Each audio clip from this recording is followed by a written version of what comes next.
Bienvenidos a un nuevo debate más de Redacción Médica. Hoy hablamos del Reglamento de Productos Sanitarios. Vamos a hacer un análisis de la normativa actual y qué desafíos trae la que viene. ¿Está anticuada la normativa actual? ¿La innovación tiene cabida en ella? ¿Qué debe tener el nuevo Real Decreto?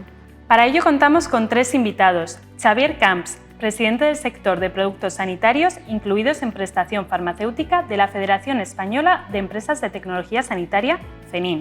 José Luis Lázaro, jefe de la Unidad de Pie Diabético de la Universidad Complutense de Madrid, y David Trigos, asesor de ensayos y de enfermedades de transmisión sexual del Foro Español de Pacientes.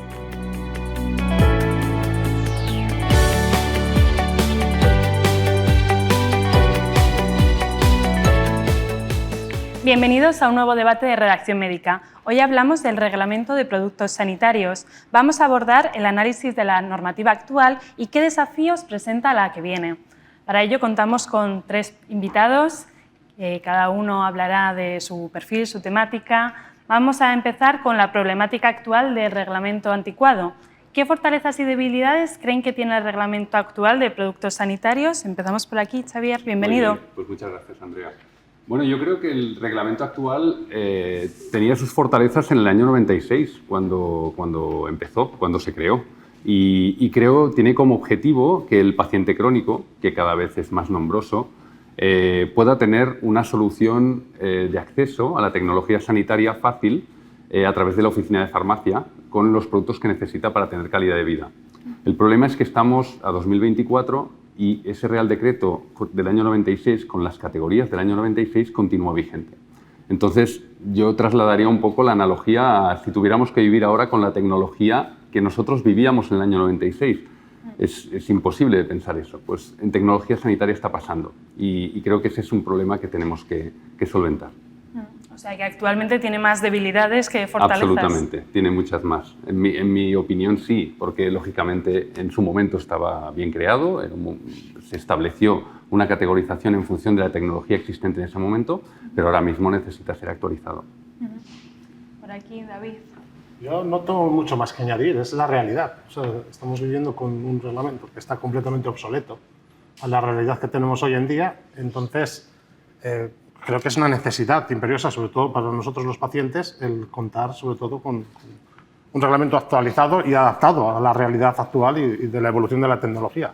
Solo hay que ver la evolución que ha tenido la tecnología en los últimos 20 años y la que ya está aquí, que esto va a seguir evolucionando muy rápido. Con algo del 96 lo explicaste perfectamente, o sea, creo que no tiene ya sentido seguir varados en este punto. José Luis, ¿cómo es trabajar con un reglamento anticuado?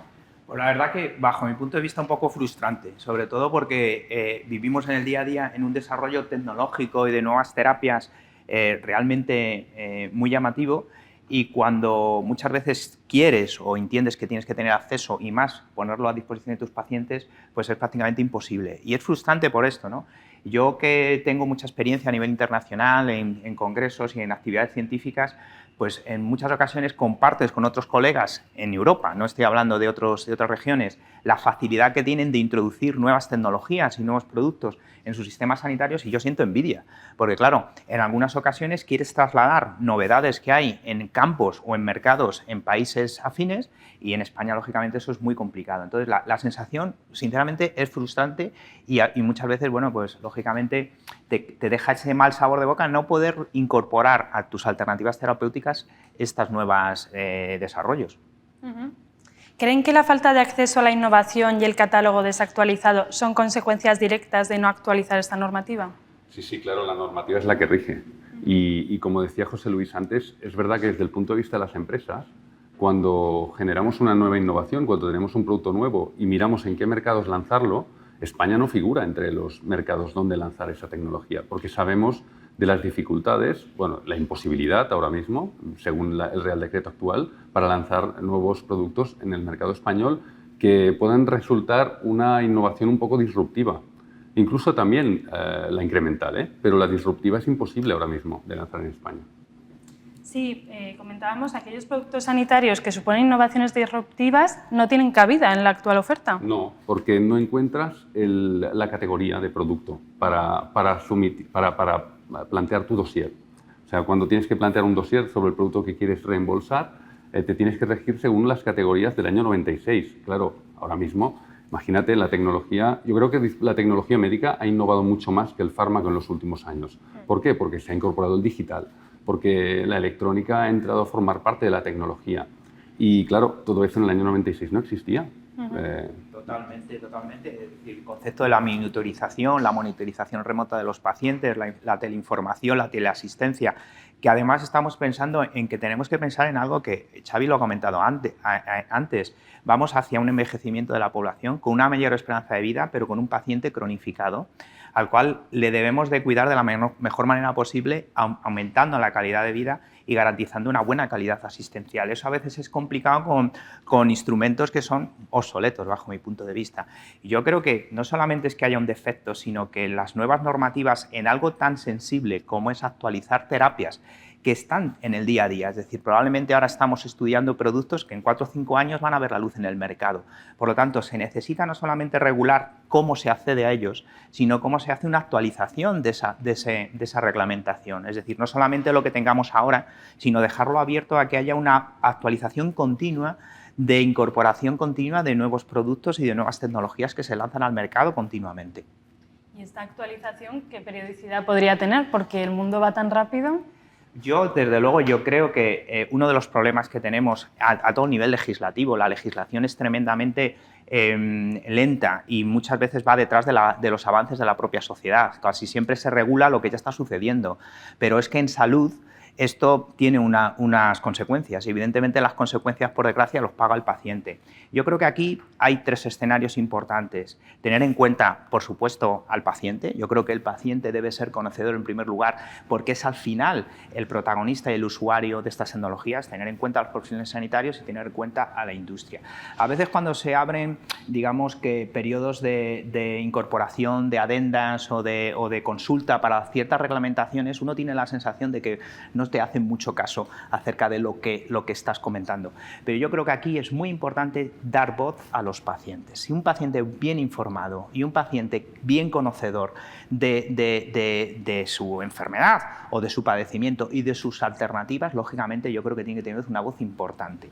Lo que no podemos, digamos, entender es que en un país como España, en el cual nos hartamos de decir que somos una de las mejores sanidades públicas del mundo, estemos trabajando con herramientas y con reglamentaciones de hace 30 años. Eso yo creo que eso no lo concibe nadie. Y sobre todo los pacientes tienen que conocer que existen fundamentalmente muchas alternativas a las cuales no tienen acceso sencillamente porque no hay una legislación adecuada. Y yo creo que ahí la voz del paciente es fundamental. Bueno, y aquí queremos dar voz al paciente, así que David. Sí, a ver, es una realidad que se dice, ¿no? Que la voz del paciente está teniéndose en cuenta, ¿no? Pero la realidad es que también, yo aquí también voy a hablar un poco de los pacientes, que tenemos que, por una parte, sí que aprender a ser pacientes, buenos pacientes, ¿no? Y conocer nuestra enfermedad y conocer, sobre todo, también qué hay. O sea, creo que es básico y fundamental conocer qué hay, qué otras realidades hay, porque muchas veces el paciente solo conoce lo que tiene porque es lo que le dan. Pero por eso es muy importante toda la parte de formar a los pacientes para que precisamente puedan conocer que hay cosas accesibles en otros países o en otros entornos en los que aquí no tienen y que podrían ser una mejora para su calidad de vida. Por eso es fundamental, por una parte, formar al paciente, pero por otra parte también formar a las asociaciones y a los grupos de pacientes para saber conocer estas realidades que existen para poder reclamarlas o poder, sobre todo, incluir todo este dato que pueda generarse en relación a la calidad de vida del paciente en todas estas decisiones que haya que tomar que sean ágiles. Porque también nos valdrá para priorizar en un momento dado si hay que ir por un sitio o por otro. Entonces creo que es fundamental, por un lado, formar a los pacientes como pacientes de su propia enfermedad, que conozca lo que hay, pero luego, por otra parte, también a las asociaciones para generar también ese dato de apoyo para poder mejorar la calidad de vida, ¿no? Pero me imagino que los pacientes se tienen que sentir impotentes, que por ejemplo los vecinos franceses puedan disfrutar de tecnologías y ellos no. No, es una realidad en diferentes enfermedades, ¿no? Y en este caso, enfermos crónicos, pacientes crónicos, que tenemos una serie de necesidades importantes que no están cubiertas. Entonces, claro, cuando conoces esas realidades, cuando empiezas a moverte un poco, ves que hay productos que pueden mejorar tu calidad muchísimo, con un pequeño cambio, o sea, que es que tampoco vamos a hablar de que son cambios muy grandes. O sea, al día a día del paciente no va a variar, pero su calidad de vida sí va a variar muchísimo. Entonces, cuando ves que existen esas posibilidades y no tienes acceso a ellas, pues claro, dices, ¿y qué pasa aquí? ¿Por qué pasa esto? Es cuando nos planteamos, ¿no?, las preguntas. Porque estos pacientes en su mayoría son pacientes crónicos, dependientes, personas mayores. ¿Afecta su calidad de vida y qué aspectos más concretos? Sí, no solamente pacientes mayores, hay mucha gente joven también afectada y que tiene necesidad de utilizar diferentes tipos de productos a diario. Y también sabemos que no solo es en esta parte de la gente más mayor, sino que también está aumentando la cronicidad en gente joven y con problemas relativamente graves que hacen necesario tener esta... Porque encima es gente que hoy en día, con suerte, las redes sociales ayudan a conocer otras realidades. Entonces, descubres lo que antes explicabas, una persona en Francia o en Dinamarca. Oye, ¿por qué esta persona me está enseñando este vídeo en el que yo estoy viendo que tiene esto, que yo aquí no sé ni lo que es? O sea, es que encima está eso, que tú puedes ver lo que hay fuera ahora. Digamos que hace unos años sería más complejo llegar a toda esta información, pero hoy en día la información la tenemos en el bolsillo, en nuestro teléfono. Y entonces, sabiendo que lo hay, ¿por qué no puedo acceder a ello? Y como decías, yo creo que aquí estamos hablando de pacientes crónicos, estamos hablando de, por ejemplo, pacientes ostomizados que necesitan una bolsa de ostomía para tener una calidad de vida, pero también pacientes que puedan tener una úlcera o una úlcera de pie diabético y que necesitan algunos apósitos o que necesitan algunos elementos de descarga para cicatrizar esa úlcera, que la pueden cicatrizar mejor. O sea, se trata de una calidad de vida, pero también una ayuda para resolver el problema que tiene. Entonces, realmente la afectación es a los dos niveles. Y una última cosa, a mí me gustaría apuntar una cosa en relación a este contexto, es que no solamente es hablar de calidad de vida, que es lógicamente importante, que también tenemos que declarar que no se mide lo suficiente, es decir, cuando tú preguntas qué escalas de calidad de vida utilizan en el ámbito clínico, muchos profesionales sanitarios, por desgracia, se usan pocas. Pero luego también tenemos que hablar de una cosa que es la sostenibilidad del sistema sanitario, porque estamos hablando de actualización de regulación, pero los presupuestos se actualizan también bastante poco. Y eso significa que tenemos más o menos un presupuesto similar a los ejercicios anteriores, con lo cual tenemos que adquirir unos productos que a priori son más caros, pero hay un ejercicio que la administración pública nunca hace, y es un ejercicio de auditoría y auditaje de gastos y de coste-eficiencia. Yo creo que eso es muy importante. Y eso, como sociedad, no solamente en el ámbito sanitario, en general, deberíamos exigírselo a nuestros gestores políticos. Es decir, no entenderíamos una empresa que no tuviese un ejercicio de un balance presupuestario, un ejercicio de coste-eficiencia, porque no se trata solamente de decir invertir en salud, es ahorrar también. Invertir en un buen producto sanitario es ahorrar también en costes. Entonces, estamos hablando de que probablemente con los mismos presupuestos que tenemos, porque se actualizan muy poco, los presupuestos que tenemos en los centros sanitarios, en los hospitales, se actualizan muy poco, con ese mismo presupuesto podemos hacer un ejercicio más costo eficiente. Y eso es fundamentalmente para mí una parte importantísima de la sostenibilidad del sistema sanitario. El sistema sanitario está abocado a un gasto progresivo que, si no se aborda suficientemente, se hará insostenible. Y además, siempre pongo el mismo ejemplo, esto no lo paga una administración u otra, no lo paga una comunidad autónoma, no lo paga el gobierno central, esto lo pagamos todos, con lo cual es algo que nos compete a todos ahondar en este problema y, sobre todo, exigir que haya un ejercicio de coste-eficiencia, que no existe. Totalmente. Y de hecho, la forma de innovar en las empresas es siempre buscar ese parámetro. De hecho, en algunos países vecinos, ese es el parámetro que te rigen. Es decir, tú puedes lanzar al mercado una innovación, pero si es mucho más cara, muchas veces no es aceptada. Tienes que demostrar que el tratamiento es eficaz. Para trasladarlo a un ejemplo concreto, el cambiar la bombilla tradicional por la halógena o por el LED, o sea, aunque pueda ser más costoso a nivel unitario, en el tratamiento es mucho más económico. Entonces, la innovación ya contribuye por sí misma a la sostenibilidad del sistema. Si nos quedamos anclados en la bombilla tradicional, pues bueno, continuaremos comprando la bombilla a un precio bajo, pero al final gastaremos mucho más. Y ese es el problema que tenemos ahora. Sí, veo un punto claro que lo puso José Luis sobre la mesa, que es que la inversión haga más efectivo el sistema. Es que hablamos de inversión, no de gasto. Yo siempre es una palabra que siempre estoy, cuando hablo de presupuestos, ¿no? Y se nos llena la boca, o se les llena la boca a muchas personas con el gasto. No es un gasto. Invertir en la innovación va a ser un beneficio a largo plazo. Y pensando en largo plazo y en cronicidad, para un paciente, el poder acceder a esa innovación probablemente pueda mejorar mucho el gasto a futuro para el sistema en general.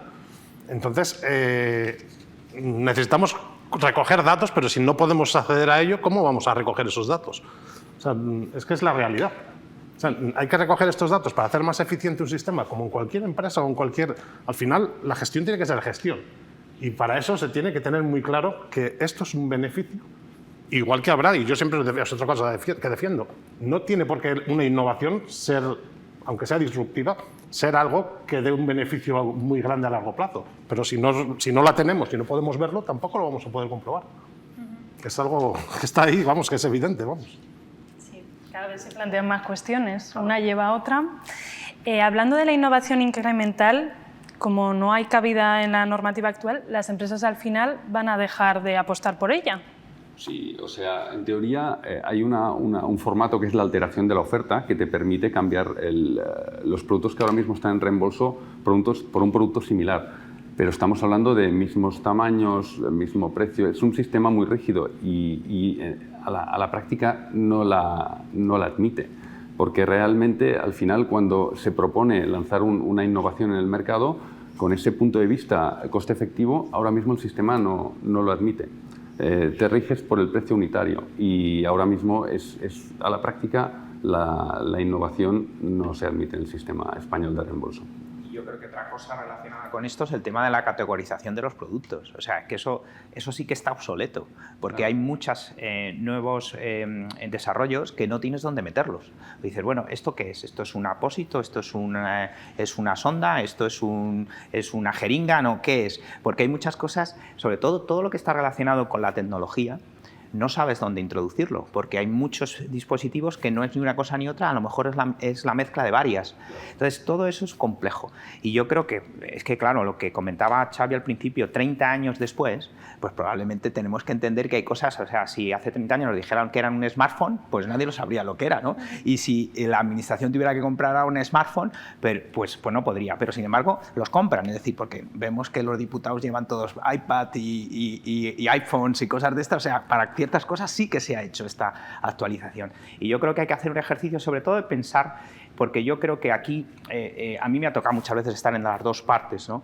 Y yo creo que sobre todo pensar que esto no es un ejercicio de incremento de gasto, sino es un ejercicio de inversión a medio plazo para tener un retorno rápido. Y esto en la economía familiar se hace, es decir, uno pone placas solares en su casa, que al principio es un gasto, pero que al final revierte en la inversión y además ayuda a la sostenibilidad en general de lo que estamos hablando. Hoy que es una preocupación general la sostenibilidad, hacer productos más sostenibles y hacer un sistema más sostenible, es muy importante que se aborde todo esta nueva categorización de productos, porque hay algunos que no tienes dónde meterlo. O sea, si te miras lo que hay en la categorización, hay algunos que no entrarían en ninguno, con lo cual eso significa que existe, yo creo que esos son los principales puntos que hay que actualizar, la categorización de los productos.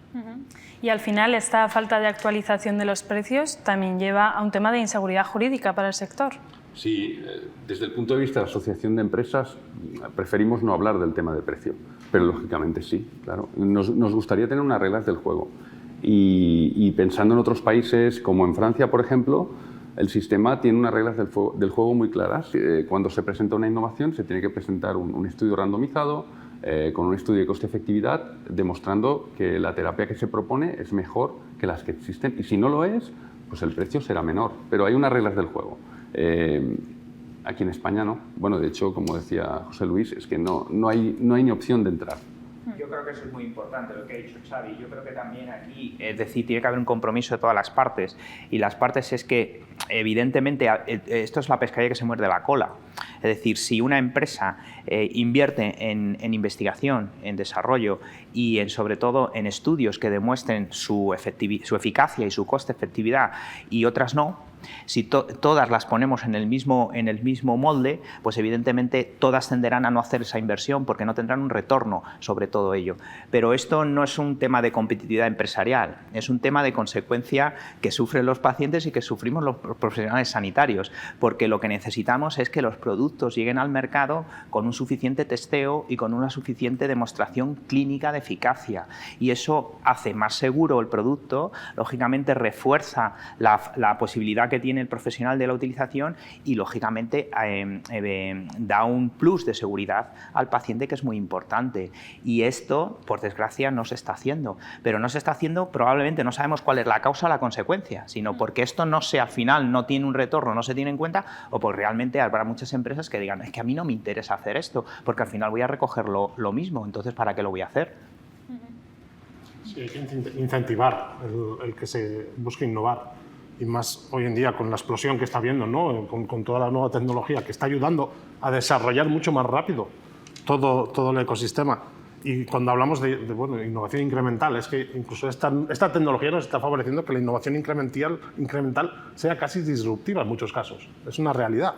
O sea, la evolución creo que en los últimos años está siendo muy grande y no estamos adaptados a ello. Entonces es un problema y puede crear esa desinversión por parte de la gente que está invirtiendo precisamente en innovar. Porque puede llegar un momento que digan, pues es que no vemos una salida a seguir invirtiendo aquí. O sea, nos vamos, es una realidad, creo que... Bueno, sí, a la práctica realmente, como la mayoría de empresas son multinacionales y operan en diferentes mercados, hay mercados que sí que trabajan de esta forma. Entonces, al final acabas teniendo dos categorías, categoría de producto A, categoría de producto B, en función de las reglas del juego de cada mercado. Y eso es una pena, porque al final redunda en el paciente, y es lo que hablábamos al principio. Y sobre todo yo, que esto siempre me hace mucha gracia cuando se habla de converger con países del entorno, ¿no? Converger con Europa siempre se converge para algo negativo, incrementarnos impuestos, el precio del combustible, pero nunca se converge para lo que sería compararnos en nivel salarial o lo que sería compararnos también en innovación y en reconocimiento, en facilidad de incluir todos estos productos en el sistema sanitario, con lo cual y yo creo que esto al final es muy importante que haya una aumento de concienciación de la población en general, porque digamos que ya no solamente es un concepto de paciente. Pacientes somos potencialmente todos en cualquier momento de nuestra vida y todos vamos a ser usuarios de este tipo de productos, con lo cual la concienciación tiene que ser general de la sociedad. Lo que ocurre es que muchas veces uno entiende que nunca va a estar enfermo, que nunca va a pasar por un proceso de enfermedad o que nunca va a tener que usar determinados productos, pero esto es clave para la sociedad en general. Lo que falta es concienciación porque tampoco se educa a la sociedad en estos conceptos. Este debate que nosotros estamos teniendo aquí, estoy seguro que en cualquier mesa de una noche de cena de sábado, pues muchos de nuestros amigos no lo entenderían porque dirían, ¿de qué estamos hablando, no? Cuando lo trasladas al mundo normal de las placas solares, la bombilla LED, los coches eléctricos, todo el mundo más o menos tiene un concepto. Pero si nos damos cuenta, para eso sí se intenta educar a la población. Es decir, hoy en día está todo el mundo concienciado sobre la energía verde, sobre la sostenibilidad, sobre todos estos conceptos que cada día están implícitos en nuestro día a día. Pero la población no se le educa en salud, y hay que educarla en salud no solamente hablando de prevención sanitaria, sino hay que educarla también como consumidor de salud, porque al final todos somos potenciales consumidores de salud. Cuando se hacen campañas de evitar que los pacientes vayan a urgencias, que sepan cuánto cuesta una consulta médica. Hace poco salió en una noticia de un español que estaba en Tailandia con una pancreatitis y tuvo que volver con el coste exagerado que tenía, que es el coste que realmente cuesta también en nuestro país, solamente que el ciudadano no lo paga, con lo cual no lo paga directamente, ojo, lo paga a través de sus impuestos. Por lo tanto, yo creo que la educación y la concienciación de la sociedad en general es clave para esto, y quizás también en los actores implicados, son profesionales sanitarios, empresas y pacientes, tienen que hacer también un ejercicio de intentar coordinarse para aumentar esa concienciación global. Hemos comparado los pacientes españoles con los europeos, pero me gustaría también que habláramos de las desigualdades que hay dentro de España, porque al final cada comunidad autónoma hace sus propios concursos públicos e incorpora tecnologías. ¿Cómo es esta desigualdad, Xavier? Bueno, es una vía de inequidad total. Es decir, el sistema ha tratado de encontrar la entrada de la innovación vía concursos públicos. No es lo mismo, porque en el reembolso el producto está accesible en la farmacia, en la oficina de farmacia al lado de casa. De esta forma, la innovación está en el hospital o en el centro de salud. Pero es una vía. Pero claro, eso depende de cada comunidad autónoma, de cada hospital. Los criterios no son homogéneos y por tanto te encuentras con diferentes productos en función de la comunidad autónoma de la que hablemos. Y es una fuente de inequidad total. ¿Cómo lo vivís los pacientes? Hombre, no se puede depender de un código postal para tener acceso a unos productos y a otros no. O sea, creemos que esto, vamos, más allá de la injusticia que genera, es también, y un poco ligando también a lo que decía José Luis antes, ¿no? El educar a la sociedad, que sepan cómo se hace esto, cómo se decide, quién lo decide, por qué lo decide. Al final también es un ejercicio de transparencia y sí que por nuestra parte creo que como asociaciones de pacientes y como grupos de pacientes es muy importante educar en todo esto, que la gente conozca, que pueda meterse en ese debate familiar, ¿no? De un sábado por la noche, igual que se habla o se discute, como hablábamos antes de fútbol, ¿no? Sí. Pues al final creo que es una necesidad que se genere mucha más transparencia en torno a todo esto, que la gente sepa, porque luego es cuando te encuentras la noticia en el periódico, que a veces es muy llamativa, de una persona con un problema concreto, y lees la noticia y realmente el problema concreto es un problema que no tendría que existir. O sea, es una realidad. Entonces, si estamos generando un sistema obsoleto que genera inequidades, que luego pues, el sistema digamos, que tenemos en España de sanidad es complejo, con sus 17 diferentes sistemas y demás, pero si no tenemos una regulación que pueda ofrecer esta equidad a las personas que tienen la necesidad, vamos a seguir generando cada vez mayores diferencias. Eso es un problema y está ahí. A los pacientes, desde luego, lo que no queremos es que dependa de un código postal el que puedas acceder o no a tener mejor calidad de vida. Yo creo que ese es un punto que has tocado, que es probablemente una de las demostraciones de que no todos somos iguales, no solamente ante la ley, sino no todos somos iguales ante la enfermedad. Eso es tremendamente injusto y creo que es algo en lo cual todavía como sociedad no hemos hecho una reflexión lo suficientemente profunda. Hay que partir de un principio y es que, por desgracia, estas 17 sistemas sanitarios son 17 comunidades autónomas que tienen una competencia política en muchas ocasiones. Y esa competencia política se traslada al plano de la ejecución de sus servicios o de prestación de servicios y, lógicamente, a la salud. La salud es una herramienta de uso político y todos los vemos. En cualquier campaña política sale la sanidad a colación. Sale la sanidad por listas de espera, por accesibilidad, por hospitales, por pruebas diagnósticas, por resultados de salud, pero lo que no podemos hacer es competir entre los extremeños y los madrileños en sanidad o entre los gallegos y los andaluces en sanidad, porque todo el mundo tiene los mismos derechos al mismo acceso. Aquí hay una pieza clave que siempre se cuenta, ¿no? Cuando se decía que cuando se quería dar un regalo a un ministro que no servía de nada, se le ponía de ministro de Sanidad, pero yo creo que es clave aquí, muy importante, el papel del ministerio como conciliador global de la política nacional, porque el ministerio sí tiene la llave del catálogo de servicios, de las prestaciones de servicios, tiene el catálogo de todo, lo hemos vivido en la pandemia, es decir, cuando el ministerio dictaba una serie de normas de cumplimiento obligatorio para todas las comunidades autónomas. Entonces, yo creo que eso es muy importante, que se garantice un mismo nivel de servicios en todas las comunidades autónomas y que sea ordenado a través del ministerio. Pero claro, cuando todo esto llega luego a la guerra política y al enfrentamiento simplemente sin argumentos, simplemente porque hay una diferencia de un partido frente a otro, esto es tremendamente negativo para nosotros como sociedad. Pero la realidad está ahí y además, cuando intentas explorarla, yo tengo experiencia, por ejemplo, en el campo en el que me dedico, en el tema de las amputaciones de pie diabético. No puede ser que en Andalucía se ampute el doble que en La Rioja o que en Navarra, es una barbaridad absoluta, pero incluso cuando intentas acceder a esos datos hay ciertas restricciones de darte esa información. Cuando estamos en el mundo de la transparencia, ahora mismo estaban hablando, van a sacar una ley para transparencia acerca de los sueldos de las empresas privadas, que a mí me parece muy bien, a lo mejor me da igual lo que cobre un consejero delegado de Telefónica, pero oiga, yo sí también quiero tener transparencia en algo que me afecta en el día a día, que son los resultados de salud.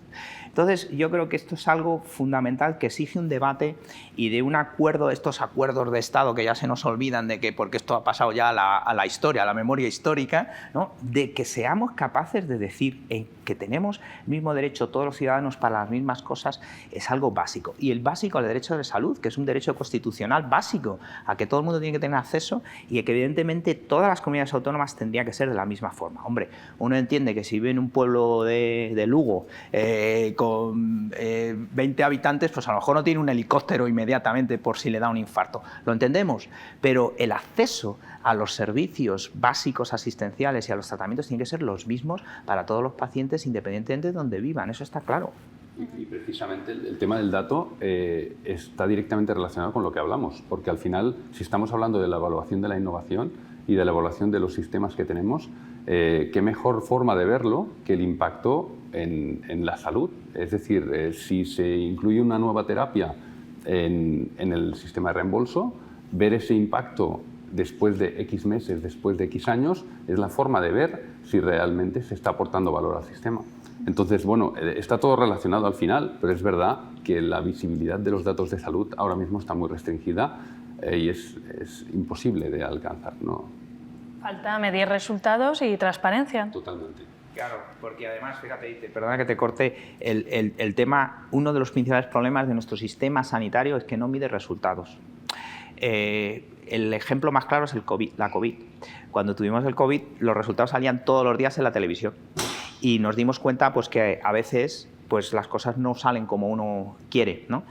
Pero es que esos resultados son necesarios para mejorar. Si uno no sabe cómo funcionan las cosas, ¿cómo vas a mejorar? Por lo tanto, medir resultados es algo necesariamente que es necesario implementarlo. Y está relacionado con esto. Es decir, yo creo que una de las mejoras que tendrían que tener este tipo de regulaciones es que si yo le pido a mi gestor que me incorpore un producto que yo a priori es más caro o más costoso de adquisición, también él me puede exigir que yo demuestre cómo es de coste eficiente y que me dé las herramientas para demostrarlo.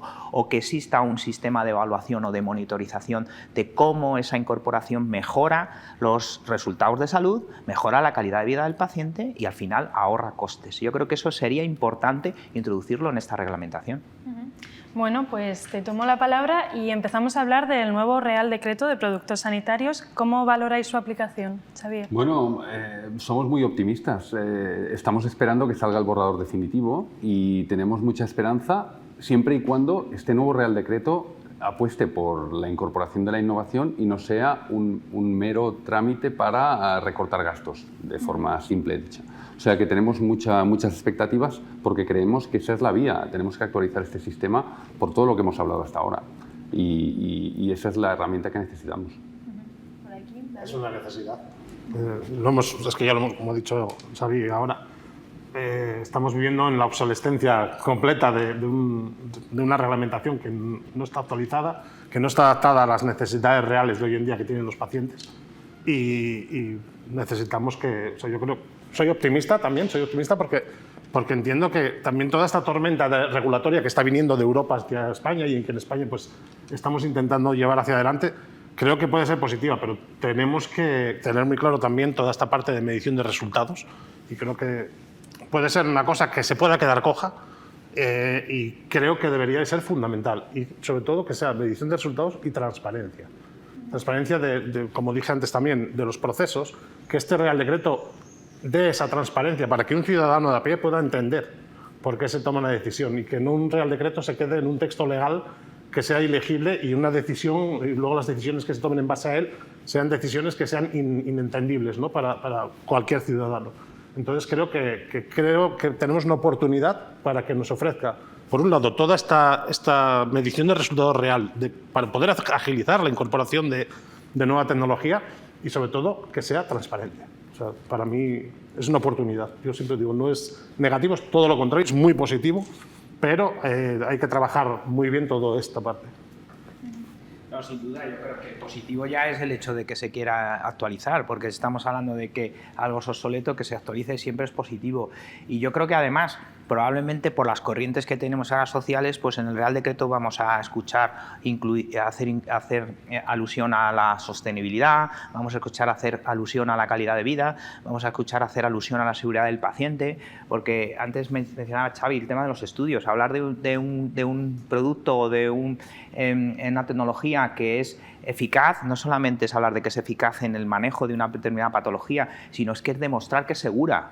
Y esto a veces, si no has hecho un ensayo clínico, no sabes, porque no sabes el nivel de efectos adversos o efectos secundarios que producen la utilización de estas terapias. Por tanto, vamos a hablar de eso, vamos seguramente a oír hablar de esos términos que son importantes y sobre todo también la calidad de vida. Yo creo que la calidad de vida, hay una corriente a nivel europea de el paciente en el centro acerca de todo lo que es toma de decisiones en salud, y no solamente desde el punto de vista clínico, sino también desde el punto de vista de la adquisición de productos sanitarios, de la incorporación de tecnologías al sistema, y esto creo que es muy importante. Pero lo que tenemos que intentar es que esto no solo sea una declaración utópica de Alicia en el País de las Maravillas, sino que tenemos que intentar ver cómo esto se lleva a la práctica. Es decir, todas las regulaciones tienen una exposición de motivos. La exposición de motivos yo creo que está de acuerdo todo el mundo, porque todos hablan de solucionar un problema que existe y que se está intentando regular. El problema es luego ya cuando se va haciendo el desarrollo de esa regulación, cuando se va quedando coja.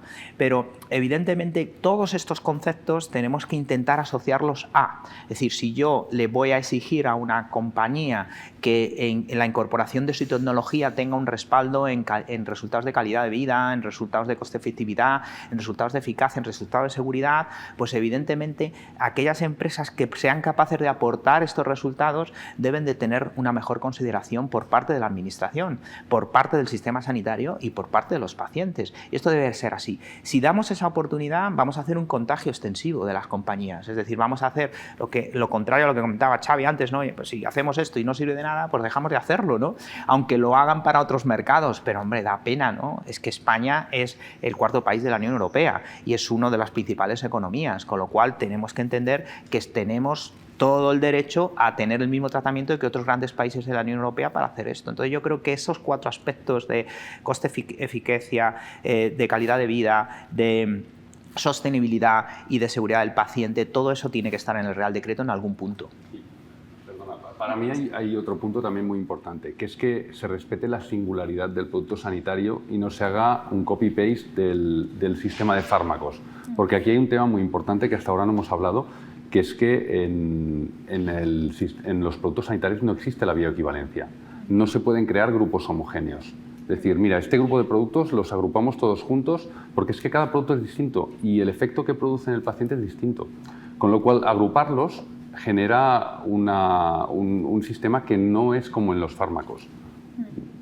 Entonces, es un punto muy importante para nosotros que esperamos que se recoja en el borrador. Sí, al igual que las categorías, la clasificación, comentábamos antes. Las categorías, idealmente, que ya de entrada, que no se tenga que esperar un tiempo para proponer nuevas categorías y se actualicen. No, ya tenemos ejemplos de nuestros países vecinos, ya sabemos qué categorías han salido en los últimos 20 años, con lo cual que el sistema de inicio ya les presente y por tanto ya se puede empezar a trabajar rápido y sea un sistema ágil, donde desde el principio tengamos ya una actualización.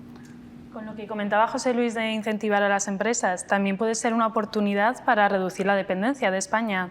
Totalmente. A ver, yo creo que si queremos ser un país de primera y jugar en primera división, con una actualización de productos tendremos equipos de primera división.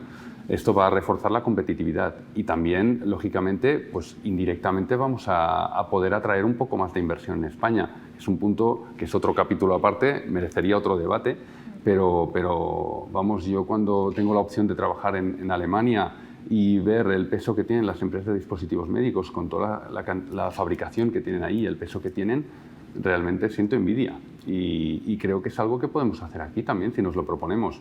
Pero bueno, todo va en consonancia, pero ese es otro capítulo. Sí, lo que comentaba Xavier de la creación de nuevas categorías, podría haber un grupo de expertos Totalmente. que decidiera y FELIN podría tener un papel aquí. Totalmente, debería haberlo. Creo que debería ser diferente del de fármacos porque los conocimientos son distintos y desde FENIN nos gustaría tener un papel representando y estando en ese comité. Pero sí, por supuesto, tiene que haber una evaluación de la innovación y tiene que haber un comité dedicado a ello. Y este RD tendría que tener agilidad, tiene que haber un mecanismo ágil de incorporación para estas nuevas categorías, no estar esperando. Claro. Sí, porque los tiempos ya sabes, son muy importantes. Aunque puedan ser más largos o más cortos en función de si se espera que aportes más o menos información, pero que las reglas del juego sean claras y que sea un sistema donde se puedan actualizar, bueno, dotado de las nuevas tecnologías. O sea, hasta ahora íbamos con el dossier en papel. Pues bueno, lógicamente creo que nos tenemos que actualizar en esa línea también. ¿Cómo vivirían los pacientes esta agilidad? La viviríamos, no, queremos vivirla como algo que sea una realidad. No como viviríamos, queremos vivirla. Sí. Por necesidad pura y dura. Por necesidad pura y dura. Necesitamos que toda innovación o todo grupo nuevo que se cree o categoría nueva se pueda crear lo más rápido posible. Hoy en día tenemos tecnología que nos puede ayudar o sea, inteligencia artificial o los sistemas computacionales que nos pueden ayudar a agilizar todo esto. O sea, la tecnología va 10 pasos por delante. No podemos ya empezar con un Real Decreto que nos retrase en todo esto. Entonces, creo que es necesario, como paciente, que vamos a aprovechar todo lo que ya tenemos. Vamos a empezar desde un punto adelantado y no desde un punto atrás, para luego tener que recuperar. Porque lo que queremos es fácil. O sea, una persona lo que necesita es tener la mejor calidad de vida posible gracias a que tiene el mejor producto disponible para lo que esa persona necesita.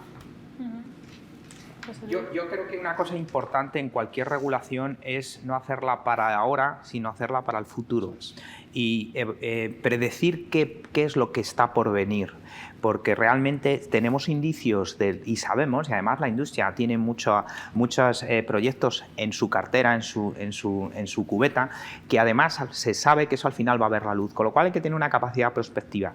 Sin lugar a dudas, todo lo que esté relacionado con las nuevas tecnologías en el campo ya de todo lo que es teleasistencia, monitorización del paciente, inteligencia artificial, toma de decisiones, todo esto ya que es el presente, tenemos que imaginarnos cómo va a ser en el futuro. Probablemente dentro de unos años va a haber, con todo el respeto a los radiólogos, pocos radiólogos viendo resonancias, porque va a haber una máquina que va a ser capaz de identificar y sacarle al radiólogo la imagen que quiere que él revise o que él valide. Por lo tanto, todos estos sistemas van a llegar, están aquí, se están testando de una manera un poco o más ordenada, pero tenemos que ser prospectivos acerca de ello, con lo cual ese Real Decreto tiene que incorporar la posibilidad de esa renovación y de esa actualización y de esa regulación.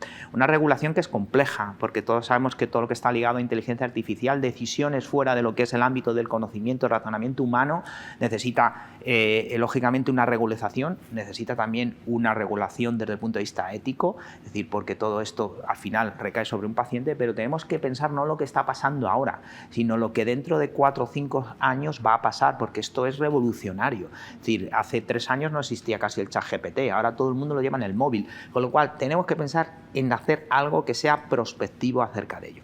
Y es muy importante lo que hablabais antes de los actores. ¿Quién tiene que sentarse allí? Y sobre todo escuchar y dar voz. Es decir, a veces, por desgracia, también lo que se hace es con determinada premura copiar y pegar lo que había y entonces actualizar poco lo anterior y digamos cambiar. Entonces hay que hacer un poco más esas palabras disruptivo también legislativamente hablando, ¿de acuerdo? Yo entiendo que las reservas de que esto mover y tomar una decisión muy pequeñita en un párrafo de un Real Decreto son millones de euros del sistema sanitario, lo entiendo y entiendo que eso se tenga que cuidar, pero probablemente tenemos que ser generosos y prospectivos, no al de ahora, sino en el futuro. Y respecto a eso, creo que hay que abrir un poco la mentalidad, porque, por ejemplo, en Francia existe un reembolso también de sistemas digitales para la consulta. Estamos en un momento donde hay una falta de médicos y enfermería, clarísimo, y cada vez va a ir a más. Pues el hecho de que una enfermera pueda haber una úlcera epidiabético y pueda tener una duda y pueda preguntarle a un experto, y pueda recibir una respuesta, es un sistema que se incentiva en otros países, que se incentive la pregunta, porque la otra solución es enviar a ese paciente al experto, con los costes que eso acarrea, con ambulancias por en medio, etc. O sea, son sistemas que pueden ayudar a la eficiencia del sistema, no solamente vinculados directamente a la calidad de vida o al tratamiento de una determinada patología, sino también a solucionar el problema que tenemos de cada vez más pacientes crónicos, menos médicos y menos enfermeras. Todo eso va a ayudar, claramente. Por supuesto, y si es que además todo el tema de monitorización y teleasistencia, porque sostenibilidad también es no hacerle a un señor que vive en Soria que venga a una consulta a Madrid que 2 veces por semana, si puede venir una o una cada 15 días, pero evidentemente la mayor parte de las visitas de revisión que se hacen, por ejemplo en mi campo, simplemente es como una visita de comprobación de que todo va bien, pero porque para saber que todo va bien tienes que ver al paciente in situ, es decir, pensar en estos sistemas de que el paciente no hace falta que vaya a tu consulta para saber que todo va bien, es hablar en esa teleasistencia, en esa monitorización remota. Hoy en día hay tecnología que se aplica a muchísimos otros campos que si lo trasladásemos a la salud serían maravillosas. Es decir, si yo tengo un paciente con una terapia de presión negativa en su casa y yo le hago venir a los 3 o 4 días para ver si todo va bien, pero la máquina es la que me dice cuándo tiene que venir y puedo alargar esa terapia de 3 a 10 días, pues estoy ahorrando, por supuesto, al sistema, pero también estoy haciendo el país más sostenible, estoy aumentando la calidad de vida de mi paciente que no tiene que venir con una máquina desde 200 kilómetros, estoy evitando una serie de cosas que aumentan también costes indirectos a lo que es todo este circuito, con lo cual yo creo que todo esto de la tecnología, sin duda, es probablemente lo que más está en pañales a la hora de implementarlo y lo que más cuesta entenderlo, también es generacional, ¿no? Probablemente hay una generación ahora, digamos, senior de los profesionales sanitarios que estamos ahí, que tienen también o que tendremos que renovarlos y que otras vendrán con una mayor facilidad a que esto sea ya una necesidad, no simplemente digamos, un sueño, sino una realidad que se pueda incrementar y se puede implementar bien. ¿Seguimos? Sí, un punto clave que es, por lo que lo has explicado muy bien, un señor de Soria que tenga que venir a Madrid. Aquí es importante educar. Vuelvo a repetir, como dijimos al principio de la sesión, educar a las personas, educar a la ciudadanía. Sabemos que va a ser complejo que todo el mundo pueda acceder a esa educación, pero creo que es un punto que debería de tenerse muy en cuenta. O sea, educar correctamente a la ciudadanía es básico para hacer el sistema sostenible y sobre todo para poder, o sea, educar en tecnología, o sea, en el uso de la tecnología. Igual que todo el mundo ha aprendido a utilizar un smartphone para muchísimas cosas, hoy en día hay muchos dispositivos, muchos productos que si se educa correctamente al paciente pueden facilitar pues, menos visitas o directamente pues, no tener que ir a una visita porque en un momento dado se puede hacer de otro modo o en su propio centro de salud. Un poco, yo pongo la analogía con la descentralización de los ensayos clínicos. Pues también descentralizar la atención y precisamente si tenemos un reglamento que sea ágil, sobre todo a la hora de incorporar toda esta novedad tecnológica que puede ayudar o toda esta novedad en productos que implementen cambios que puedan, pues el simple hecho de que tengas, pues lo que hablábamos, una gasa que pueda detectar una infección en un momento concreto y el paciente sabiendo que ve eso, automáticamente sabe que tengo que llamar a este teléfono y avisar, estás agilizando, estás mejorando la calidad de vida. Si el Real Decreto no está no suficientemente ágil para poder incorporar esto, creo que estaremos dando un paso atrás y sobre todo que sea prospectivo. Y esto es hacer una prospección del futuro, pero el futuro cercano, ya no hablamos de 10 años ni 15. Es que en 3 o 4 años esto son saltos muy grandes. No me gustaría terminar este debate sin hablar un poco de los cambios que trae este RD en cuanto al modelo de precio. ¿Habéis hecho alguna propuesta en concreto desde FENIN? No, ya sabes que, como te decía antes, con el tema de precios es un tema que preferimos no entrar.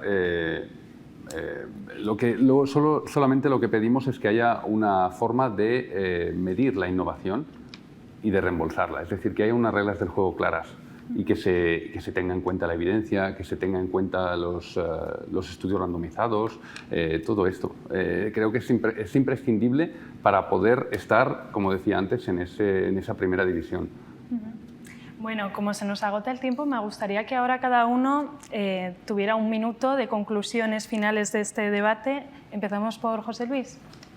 Bueno, pues a mí me gustaría simplemente acabar diciendo que es muy importante tener todos los actores implicados en la redacción del Real Decreto, que se tenga en cuenta la voz de todos los participantes, en especial me parece muy importante la de los pacientes, que se tenga en cuenta la incorporación de lo que ahora es una realidad tecnológica para trasladar al sistema sanitario y, por último, algo que has tocado en el último lugar, pero creo que es importante, que cuando se habla de precios de costes no se habla de precios unitarios, sino de costes de tratamiento, que esto es muy importante, que se incorpore ahora ya a una medición y un auditaje de los procesos de salud que hoy en día tenemos ya en marcha. Pues yo como paciente lo que pido es que nos dé opciones como pacientes para tener la mejor calidad de vida posible. O sea, no te voy a engañar. evidentemente también pediría muchas más cosas, pero yo lo que necesito como paciente y paciente crónico es que este Real Decreto no sea una traba más, que no se actualice de una forma incorrecta para precisamente no perjudicar a las personas que necesiten tener la mejor calidad de vida gracias a los productos que necesiten en el momento que lo necesite, porque es lo que le va a ir mejor. Entonces, lo resumiría en eso, o sea, no complicarse más, o sea, que sea ágil y que sea sobre todo accesible, o sea, que dé accesibilidad a los pacientes. Xavier. Sí, bueno, para mí estamos hablando de un tema absolutamente clave donde tenemos que poner el foco para el futuro del paciente crónico en España. Y como hemos hablado aquí, no solamente, ese es el tema más importante, pero no solamente, estamos hablando de la sostenibilidad del sistema y también para que las empresas seamos capaces de traer toda la innovación que tenemos y que existe y que otros pacientes de otros países están disfrutando para traerla también en España, que también el paciente español lo merece y tenemos que ser un país de primera y tenemos que empezar por aquí. Muchas gracias a los tres por vuestro tiempo. Nos vemos en otro debate de Redacción Médica.